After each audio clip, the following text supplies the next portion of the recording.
Horas, Horas, Horas, Baligi Academy datang kembali ke hadapan Anda ya untuk portal atau kanal YouTube menyuarakan ketidakadilan ya, penyalahgunaan wewenang hukum, penipuan, suap, sogok dari penegak hukum ya. Kita bongkar di sini bukan karena benci atau dendam pribadi, karena kita sebagai rakyat pembayar pajak berhak untuk mendapatkan pemimpin yang tegas, jujur, dan berani. Ini bukan masalah pribadi nih, ya. Bukan masalah pribadi atau dendam pribadi. Tidak kenal kita siapapun mereka. Tetapi sebagai rakyat pembayar pajak, kita berhak untuk mendapatkan pemimpin yang jujur, tegas, dan berani. Ya, karena kita adalah pembayar pajak untuk memfasilitasi gaji dan fasilitas mereka semua. Oke, pemirsa, kita dengarkan dulu. Ternyata ya, Jaksa Agung Sanitiar Burhanuddin ini, ya, incumbent ini, ya, Jaksa Agung sekarang ini, ya, tahun 2024 yang diangkat kembali dan diperpanjang oleh Prabowo Subianto, itu memiliki rekam jejak pendidikan yang sangat kontroversial dan berpolemik. Ada 3 versi ternyata, ya. Riwayat pendidikannya dia ini ada 3 versi. Oke, kita dengarkan dulu setiap versi dari rekam jejak dari pendidikan dari Jaksa Agung Sanitiar Burhanuddin ini. Oke, lanjutkan. Ini saya ambil dari Detik News pada September 2021 lalu. Versi Instagram resmi Kejaksaan Agung. 1. Sarjana Hukum Pidana Undip Semarang tahun 1980.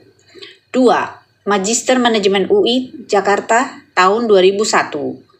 3. Dr. UI Jakarta tahun 2006. Oh, jadi versi Instagram dari Kejaksaan Agung, S1-nya Undip ya hukum, S2-nya Magister Manajemen UI, terus S3-nya doktornya dari UI juga ya. Jadi Undip UI gitu. Versi Instagram dari versi Instagram resmi ya, resmi Kejaksaan Agung Republik Indonesia. Oke, yang versi kedua. Dari buku laporan tahunan Kejagung 2012. Buku laporan tahunan Kejagung tahun 2012. Berarti resmi itu ya, sudah dicetak dan disebarkan kemana-mana ya. Terus? 1. Sarjana Hukum Pidana Undip Semarang tahun 1983. Yang kedua, Magister Manajemen UI Jakarta tahun 2001. Yang ketiga, Dr. UI Jakarta tahun 2006. Oh, jadi di laporan Kejaksaan Agung tahun 2012 itu sama dengan apa ya? Yang di Instagram resmi Kejaksaannya? Tidak juga. Ada perbedaan sedikit, Pak. Sarjana hukumnya, S1-nya, kalau yang di Instagramnya itu lulusnya Undip tahun 80. Tahun 80. Kalau yang di versi laporan Kejaksaan? Yang versi untuk buku laporan itu 1983. 83. Waduh, tahunnya beda ya. Terus, kalau yang kedua, yang Magister Manajemen UI sama tahunnya? Sama. Nggak tahun 2001. 2001. Terus Doktor UI-nya sama? Antara Instagram resmi Kejagung dengan laporan Kejagung tahun 2012 sama ya? Sama. Oh, jadi yang beda itu adalah S1 Hukum Pidana Undip ya, tahunnya beda gitu ya. Aduh, parah. Yang ketiga, versi ketiga. Versi ketiga ini sebenarnya klarifikasi saja dari spokesman. Spokesman itu Kapuspenkum ya. Kapuspenkum. Juru bicara lah namanya mungkin tuh. Itu 1. Strata 1 di Universitas 17 Agustus di Semarang. Tidak disebut tahunnya. Terus?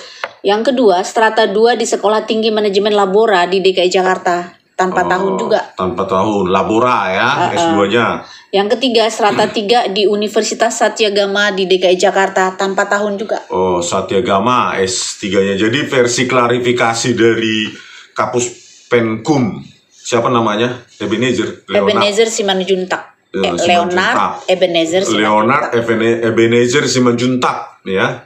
Versinya S1-nya adalah Universitas 17 Agustus Semarang, S2-nya adalah Labora ya, manajemen Labora, yang ketiga Satyagama, Universitas Satyagama tanpa tahun. Saya bingung ya. Statement saya begini, ini kan bukan urusan Kejaksaan Agung ya. Ya, riwayat pendidikan itu kan tanggung jawab personal pribadi dari Jaksa Agung yang sekarang sedang menjabat Jaksa Agung Sanitiar Burhanuddin ya. Harusnya yang menjawab adalah yang bersangkutan, Sanitiar Burhanuddin itu sendiri. Ya, karena itu terkait dengan riwayat pribadinya, bukan urusannya Kapus Penkum Kejagung Leonard Ebenezer Simanjuntak itu. Harusnya itu urusan pribadinya Sanitiar Burhanuddin. Klarifikasi itu dan buktikan, tunjukkan secara resmi dan asli ijazah-ijazahmu itu yang mana yang benar. Gitu loh. Itu bukan urusannya institusi. Ya, jangan dibawa-bawa harusnya institusi itu. Harusnya Anda sendiri Sanitiar Burhanuddin yang mengklarifikasi di manakah sebenarnya Anda S1, tahun berapa lulus, di manakah S2, di manakah S3. Saya khawatir nggak pernah sekolah gitu loh. Karena berantakan sejarah pendidikannya ini gitu loh. Jadi ini Pak Prabowo bentuklah tim investigasi ya, untuk meluruskan ini. Masa kita punya Jaksa Agung yang riwayat pendidikannya acak kadul tak karuan, Pak. Ya. Ada 3 versi. Versi Instagram resmi Kejaksaan Agung, versi laporan tahunan Kejaksaan Agung tahun 2012, terus versi klarifikasi. Itu pun klarifikasi dari bukan orang yang bersangkutan. Ya. Begitu juga dengan apa? S1 Undip tadi itu ya, yang bermasalah itu ya, lulusnya S1 Undip katanya tahun 80, versi apa itu? Ini versi resmi Instagram. Instagram tahun 80. Terus lahirnya tahun 60. Lahirnya juga udah bermasalah, KTP ganda, kakak ganda. Terus diduga juga istrinya adalah ya, istri mudanya atau istri keduanya adalah Mia Amiati yang sekarang Kajati Kejaksaan Tinggi ya, Kepala Kejaksaan Tinggi Jawa Timur. Cobalah bayangkan. Ya. Nah itulah makanya ada KTP ganda, kakak ganda, terus diduga istri mudanya adalah, istri keduanya adalah Kepala Kejaksaan Tinggi Jawa Timur. Ini kan banyak masalah. Belum lagi LHKPN. Ada mobil Mercedes-Benz, ada motor gede, ada jam mewah yang nggak dilaporkan di LHKPN. Ini Jaksa Agung bagaimana integritasnya ini Pak Prabowo? Kok diperpanjang begini? Ya, kita butuh pemimpin yang pertama bersih, ya jujur dan berani. 3 kategori itu, 3 variabel itu. Tetapi 3 variabel itu kalau dikaitkan dengan polemik ijazahnya, riwayat pendidikan polemik, KTP kakak ganda berpolemik, terus dugaan istri mudanya atau istri keduanya adalah Kepala Kejaksaan Tinggi ya, yang seharusnya menurut PP berapa itu 45 tahun 90 dilarang istri seorang wanita PNS dilarang menjadi istri kedua, ketiga dan keempat. Ini bukan personal. Kita butuh pemimpin yang jujur, karena kita adalah pembayar pajak gitu loh, kita semua jutaan rakyat, untuk memfasilitasi hidup mereka, jabatan, fasilitas segala macam ya. Jadi ya Pak Prabowo, saatnya lah sekarang bersih-bersih nih. Itu jangan dilanjutkan lagi yang sapu-sapu kotor ini. Bagaimana membersihkan dengan sapu penuh lumpur, kan? Oke lanjut. Terus ada lagi gugatan atau apa, keberatan dari kan Jaksa Agung ini latar belakangnya Sanitiar Burhanuddin ini itu diangkat menjadi profesor tidak tetap dari Universitas Jenderal Sudirman Purwokerto gitu loh. Terus adalah protes dari apa itu mahasiswa. Oh ya, BEM Unsud ketika itu mengadakan protes seperti perlawanan ya, tidak setuju karena mereka merasa tidak ada transparansi prosesnya. Nah ini saya ambil dari Gatra ya. Jadi ketua BEM-nya mengatakan begini, saya rasa indikasinya bisa ke sana. Website Kejagung diduga melakukan pembohongan publik gitulah.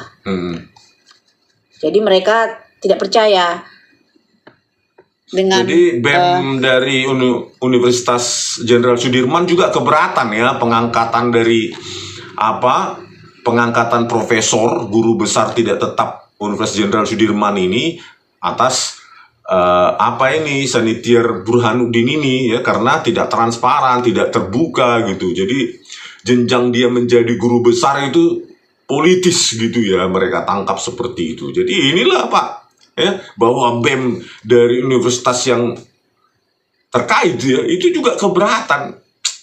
Aduh, parah kali, Pak Prabowo, janganlah dilanjutkan sapu-sapu kotor ini, Pak. Kalau sapu kotor, Pak, ya, kalau yang kita punya di rumah, kalau sudah kotor, itu kalau nggak dibuang ke keranjang sampah atau ke jurang-jurang, itu dibakar, Pak. Sapu kotor itu, Pak. Karena kalau untuk nyapu rumah, itu pasti lantainya jadi kotor. Malah capek lagi ngepelnya, gitu loh. Oke lah, sekian dulu ya pemirsa, kita kupas lagi ya para pejabat-pejabat publik ini, penegak-penegak hukum yang lain, ya. Bukan karena personal atau pribadi ya, karena kita bayar pajak juga. Apalagi tahun depan 12% PPN. Ya. Beli sabun, Anda beli sabun, beli sampo, beli minyak rambut, beli rokok, beli baju, beli sepatu, kaos kaki, semua sudah kena PPN 12%. Ya. Jadi apa itu, ada seorang menteri keuangan itu mengatakan kalau nggak mau bayar pajak keluar aja dari negara ini, katanya. Itu kan pembohongan publik itu. Ya, semua kita sudah bayar pajak. Ya, baik yang punya NPWP atau tidak. Ya, PPN 12% itu bukan pajak rupanya itu. Ya, semua kita ya, mau tidak mau bayar pajak setiap hari. Ya, bahkan beli kantong plastik pun ada pajaknya sekarang, beli bensin segala macam. Ya. Oke pemirsa, sekian dulu dari kami, Baligi Academy di tepian Danau Toba yang indah. Horas!